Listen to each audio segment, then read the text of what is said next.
คันให้เจ้าเลือกเอาแม่ยิ่งนมใหญ่มาเป็นเมียกับแม่ยิ่งที่ขยันทำงานเป็นเมียนี่เจ้าสิเลือกเอาผู้ใดเอา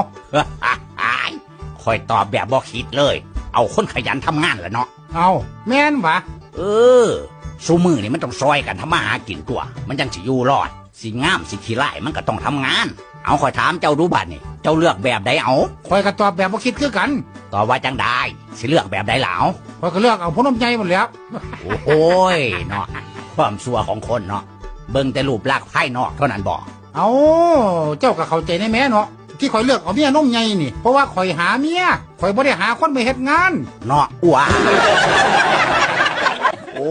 ขึ้นไปขึ้นมากก็เป็นความเจ้าเด้เนาะเปลี่ยนใจดอกสันเอาน้ำเจ้านี่ละ แน่อย่าเลียนแบบความคิดไผความคิดมันตัวสิมันเลือกน้ำกันจังได๋เดี๋ยวนี้ คอยเข้าใจความคิดของเจ้าแล้วบัดนี้เป็นไง